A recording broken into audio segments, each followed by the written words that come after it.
Hi, I'm James Martis with Plus One, a proud member of NTCA, and I want to welcome you to the Smart Rural Community 3-part Senior Safety Series designed to keep you safe online. You can expect to learn how to create strong passwords, what to do if you experience a data breach, and how to recognize phishing attempts before they catch you. Whether you watch the videos individually or as a complete set, you'll discover helpful tips and tools presented in a practical and straightforward way to protect yourself confidently. Your guide to online safety is around the corner. Well, let's jump into passwords and protecting yourself online.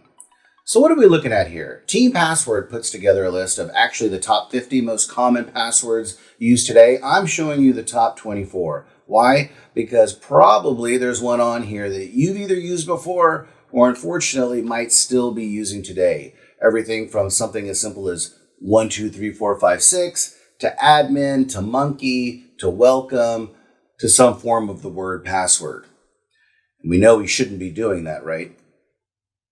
Let me give you some other password statistics that I hope after hearing them will frighten you a little bit more. But the average person today manages 168 passwords. Now, in doing the research for this session, I found everything from 80 to something over 200 passwords that we tend to be managing. And obviously it depends on our age, whether we're still working or not. But even if you're someone who is 60 and over or a senior, you've got 30 years of passwords that you created over 3 decades. Multiple accounts that you may not even use anymore. You've completely forgotten about, but still exist with a password that you actually might still be using today in another account. A 12-character password is 62 trillion times more difficult to crack compared to a 6-character password. Now, you don't need to remember that number, but what's most important to know is that obviously the longer the password, the harder it is to crack. Multi-factor authentication, or MFA, or two-factor authentication, 2FA as it's often called, blocks almost all attacks. And so this is a very important point. It's something I'm going to cover a little bit later. So in addition to your username and password, you often will get another factor, normally a texted code to your cell phone or smartphone that you also have to enter.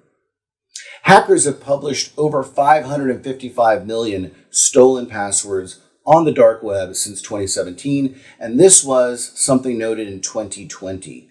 So think about that. Over the last 5 years, how many more millions and millions of our passwords exist on the dark web and are being sold to nefarious actors? 80% of hacking incidents are caused by stolen or reused login information. And about half of us still use the same password for all of our accounts. Now, if you don't use different passwords for your accounts or use password managers, this is the most important point I'm going to tell you in this session. And it's these last 2 statistics that I hope bring that home. 60% of us say that we get lazy when creating passwords because it's hard. It's hard to remember lots of passwords. But now over a third of us are now saying in surveys that we're using password managers. And these are increasingly important. And I'll explain that a little bit later on how you can get one set up if you don't already have one. Now here are some workplace practices, and you might think, why are we talking about workplace practices? Well, the reality is that many of these practices bleed into our personal lives as well. A third of workers say they use their child's name or birthday for their passwords. I'm sure many of us personally do the same thing, whether it's for a bank account or a Netflix account. We've got almost half of workers, or over 4 in 10, reusing passwords from personal and work accounts. So if you're someone who's retired, it's very likely that maybe a password you used at work, you're now using on a personal account or vice versa. You've got almost 2 in 3 workers writing down passwords on sticky notes. I remember my mother having many sticky notes with passwords around her desk or inside her purse or inside a wallet because that's how she tried to remember them. And I know many of us still do that today. 2/3 of us are sharing passwords via text message or email. I'm guilty of that. I've sent text messages to someone at work needing a password to log into an account, and I've texted them the password, something that I clearly shouldn't do. Half of us are just writing down our passwords on a plain text document on our computer. Now, this is at work, but I know that many of us do this at home as well. One report shows that employees reuse passwords 13 times on average. And this is from LastPass, a password manager. So they have actual data of people who are using a password manager and still reusing passwords with their password manager. We should put our hair on fire because they're already using a password manager. So why are they doing that? And almost 2/3 of companies have more than 500 passwords that do not expire. We've all felt the inconvenience of being told it's time to change your password, whether via email or text. And why does that happen? Because the application recognizes whatever it is that we're often reusing our passwords or have passwords that are too easy to break. So they're trying to force us, in one sense, to get a little creative and to hopefully not reuse our password. But the reality is, just because I'm forced to change my password doesn't mean I don't just change it to another one that I'm reusing. And that's why sometimes when you type it in, it'll tell you, hey, you've actually used this password before, you can't use it again, because they know that that's what we do. And why cover all of these statistics? Because the reality is, whether we're 18 or 68, there's really only so many passwords we remember or can remember. In fact, statistically, when I was doing research for this survey, for this session, I found that whether it was a study done over a quarter a century ago that found that we on average only remembered 4 to 5 unique passwords, Microsoft did a big study a few years later. They found that we did about 6.5 for an average of 25 accounts. And another large study was done in 2012 that found that on average, we remember about 4 unique passwords. So no big change from even over a quarter a century ago. So if we're managing 20, 40, 100, 168 accounts, how are we doing that if we really only remember about 4, 5, 6, or 7 passwords? Well, we're reusing them, unfortunately, and that is very, very dangerous. And why do we need strong passwords? Well, we need them to protect our accounts because those are what protect our identity, it protects our money and our finances, and it protects our data, including our health information. If you crack my account in one account, and I'm reusing that password in other accounts, I've just given you access to my entire life potentially, my entire finances potentially. It's not something we want to do. Now I want to cover some guidance provided by the Department of Homeland Security's Cybersecurity and Infrastructure Security Agency, or CISA. So CISA is under the Department of Homeland Security. And they give guidance on what we should do to protect ourselves and to create better passwords. But they start off with a vignette or a little story to explain why this is so important. And I think it's actually really appropriate to cover it here. And they say, here's Emma, who got a text message on her phone saying that hundreds of dollars had been debited from her bank account. And she thought, well, I didn't do that. I better log into my bank account right now to find out what this is about. The problem is she couldn't get into her bank account because the password had changed. And she thought, well, that's odd. Well, let me reset the password. So she went through the reset process where a link was sent to her email, right, as we're all very familiar with. But the problem was she couldn't get into her email either because the hacker had figured out that she had used the same password for both accounts, her email and her bank. So once they figured out one, they had changed both. So now she's locked out of her email. Now I want you to imagine this horrendous scenario. Now that hacker technically could probably access all of her accounts. He could go to any account that's ever sent an email to her email and just sit there and start changing all of her passwords. So in addition to having this bank problem, right, all of her financial accounts or all of her accounts, maybe medical accounts, insurance accounts, could all be compromised as well. Just consider that nightmare, for example, for reusing a password. So what does CISA say we should do, this Cybersecurity and Infrastructure Security Agency? Well, the first bit of guidance it gives is it says we should make our passwords long. And I already explained earlier why just jumping from 6 characters to 12 characters makes it so much more difficult to guess a password. And CISA says you should do at least 16 characters if you can, because the longer the password, the better the password. And why is that? Well, I've done the math for you here, and it's a lot of math. 16 characters gives you 335 septillion options, apparently. And how do you get that number, or why is this number so big? Because for each character, you could have 26 lowercase letters, 26 uppercase letters, 10 digits from 0 to 9, and 33 special characters, for a total of 95 different options for each character. That's 95 to the 16th power, coming out to this gigantic number on the screen. That's why we want our passwords to be 16 or more characters long, to make it that much more difficult. So one, make them long. The second bit of advice that CISA gives us is to make them random. We don't just want a 16-character word that's easy to guess. We want it to be a long combination of those uppercase and lowercase and numbers and symbols, right? So that it doesn't make any sense and it's not something that we can remember. If you're looking at the screen here, that YUC $8 so forth is very hard to remember. I probably wouldn't even remember that to use in one instance. But that's why we want to use those and make them that hard, because we don't want them to be easily memorable or something that can be hacked. The third bit of advice is to make them unique, meaning do not reuse the same password in more than one account, which I think we can all recognize we're all guilty of doing at some point or another. I'm still guilty of it today, right? I still have some accounts that I should probably close down because I've reused that password on other accounts. But the reality is if anyone ever breaks into that service, even if I haven't used that service in 10 years, and think of it, if you're a senior, I guarantee you have created accounts that you haven't even thought of in 5 or 10 years that still exist. Now imagine if that company gets breached. Someone cracks that company's data. They steal your password from that account that you're reusing years later in other accounts. You forgot about that service entirely. Well, now they have access to break into your other accounts today. And that's why you want to make sure that they're unique. So again, what does CISA under the Department of Homeland Security say? They say make them long, make them random, and make them unique. But again, how are you going to remember these incredibly long, unique passwords? Well, this is probably the kicker of the advice provided by the Department of Homeland Security.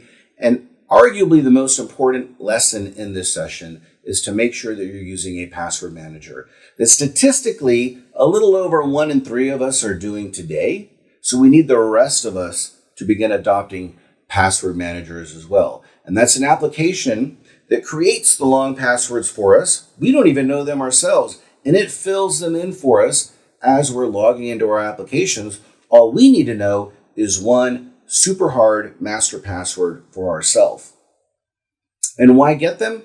Because we have too many passwords. If you're managing over 100 accounts, think I've got a couple bank accounts, maybe an insurance account, a Medicare account, a Netflix account, I've got a Zoom account, and I could continue going on and on. How am I going to remember all of these 16-character passwords that are unique for each account? I can't do it. I'm not that smart. Most of us aren't. You need an application to do that for you. Browsers do offer rudimentary solutions, and they're certainly better than nothing, but they're not dedicated to that purpose. And I would prefer to have a company that's focused on the security of password management to manage all of my passwords. Now, Apple and Google do have free options, and again, they're better than nothing.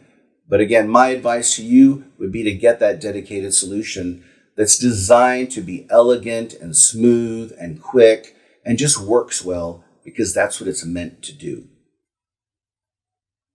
Now, if you're out there and you've never even looked at password managers, I'm not pushing any one of these in particular. I don't own stock in any of these, but here are 4 sort of name brand password managers and how they're described by other technology companies, whether it's Wired, CNET, or TechRadar, just to give you an idea. Wired says that Bitwarden is best for most people, while CNET says it's the best overall, and TechRadar says it's the best with a free option. Wired says that 1Password, that's the one that I use. Again, I'm not pushing this one in particular. It's just the one I'm most familiar with. Wired says it's the best upgrade option, while CNET says the best premium option, and TechRadar says it's best for families, and so forth. You can see what they say for Dashlane and NordPass as well. Now, these are just 4 password managers and how they're described. There are many other password managers out there, and you should check them out to look at the cost, to look at the feature set that comes with each one. But these are 4 popular ones just to get you rolling if you're not familiar with them at all. Now, you may be asking yourself, how much do these things cost? Well, as I mentioned, there are free options, but as we tend to know, if it's free, it's usually very limited, and it is very limited. But there are free options out there. What's great is they often offer free trials, so you can test it out. Make sure, do I like the way this works? Is it as easy to use as I need it to be before you make an investment or a commitment? But even that investment, we're talking about $1 to maybe a handful of dollars a month that you can cancel at any time. But that's generally what you're looking at for even those 4 name brand passwords that I just covered here a second ago.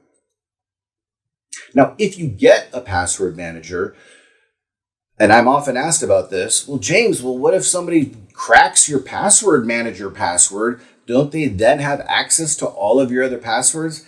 Actually, no. And I'm going to explain that a little later on here, why that's the case. But it is true that you want your master password for your password manager to be unbreakable, right? And I'm going to give you some hints on how to do that here shortly.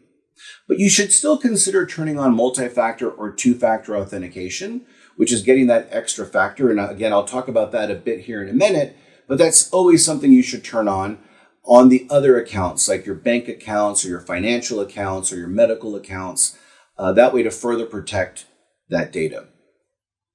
So if you download a password manager onto your phone, you then can also download that application for the browser that you use on your computer or your tablet. So if you're using Chrome or Safari, for example, it's just a browser extension that then syncs with your device, with your handheld device, so that way the password management is happening. And then when you're logging into an account, the password manager knows what to do. It can automatically enter in your username and your password for you. And what's great, the password manager, you can tell it, create a password that's 16, 20, 25 characters long, and then that's all you know. And then it creates the password, sets up the account, and then it'll enter in that information for you the next time you need to log into that account. But it can also enter in other information. Think credit card information, your name and address. We have to fill out forms all the time online. You can put that information into your password managers and have them fill in those forms, because it's really the same concept, right? It's filling in a username, it's filling in a password. It can fill in other data that you tend to fill in consistently, personal data, medical data, account information. You can put it in the account so that way it's in there. You don't have to spend the time doing it when every time you've got to do it, the password manager will just do it for you. And that's why you want these dedicated solutions, because they're so good at doing that. And I want you to remember, though, that the most important part is the password management. So if you don't want to use all these features, or you feel like, James, my goodness, this is a whole lot here, I don't want to have to look at all this, don't worry about it. Don't look at it. Just use the password management. But I'm going to show you why these other features are also beneficial to us.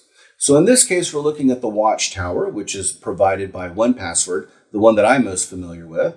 And it'll give me a snapshot of compromised websites that maybe my email address has been found in from a data breach. It'll show me how many times I'm reusing a password, or tell me, hey, James, out of all the accounts that you've got, these are some weak passwords that you should probably update. And it's as easy as I go to the account, log in, and change the password. And I tell the password manager to create a complex password. And when I say tell it, it's literally just clicking a button. I say, yep, there's a new password. It just generates this long string of gobbledygook that I'm never going to remember. It's just going to manage. It adds it to that account. And now I can go about my day. And now I've got effectively an uncrackable password. Now, again, that password manager, though, does need a strong password. So what should we do about that? It should not be your child's name and their birth month, right? I think we've already agreed and covered that. We can't use that anymore.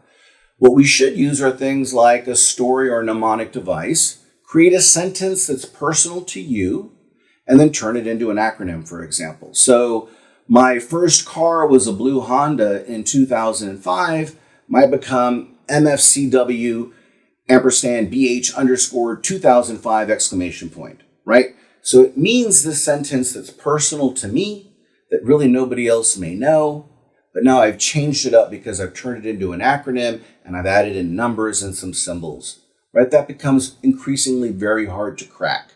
And those are the types of things that we should do. We also might create a passphrase, as I've covered before. Something like, I always eat breakfast at 7 could become something like 1A3B at 7 exclamation point. So again, make it strong, make it long, but make it personal, something that you can remember and you know how you've changed it up. Now, I've mentioned MFA or multi-factor authentication or 2FA, two-factor authentication. They essentially mean the same thing a couple of times now. And really all I'm talking about, and we have all done it before, most of us have, is getting that texted code to our cell phone. It's really an extra factor. So if you think about it, there's the username as a factor. The password is the most important factor that we're talking about here. And then a third factor might be a texted code to my phone before it allows me to actually access the account. And we're all very familiar with this. And you saw the statistic that if we do that, we effectively make it almost impossible to crack our accounts, because even if you got my username and password, you can't log into my bank account if I have MFA or 2FA turned on, because you still have to have access to the code that's going to be texted. And that's why it becomes effectively uncrackable, at least on a personal level, accessing that particular account. Now, there are many factors out there. It could be another password or a PIN.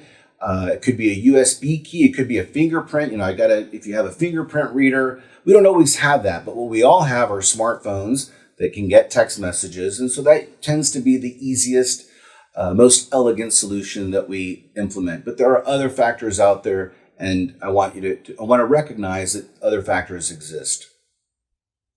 So in summary, we need a strong master password for that password manager. Be sure to turn on multi-factor or two-factor authentication, particularly on those sensitive accounts. Think bank accounts or your Medicare account or an insurance plan. Anything that you know, I don't want anyone breaking into my Netflix, but I definitely don't want them breaking into my bank account. So you should probably turn on MFA for your bank account, even if you don't want to turn it on for your Netflix account. And bonus, turn on notifications. Increasingly, you can get notified with almost any financial institution when anything has happened on that account. So you can get a text message to say, hey, a charge just occurred. You just bought something, or money was wired, or money was transferred or withdrawn. And why? Well, that way you're at least notified when something happens and can act on it to make sure if it's not something that you authorized. That's a wrap on this session of the Smart Rural Community 3-part Senior Safety Series. We hope you enjoyed learning about these tips and tools to keep you safe online. We would also like to thank our promotional partner, Calix, for their support of the series and the Smart Rural Community Program. To learn more, please visit smartruralcommunity.org/senior safety. See you next time and stay safe.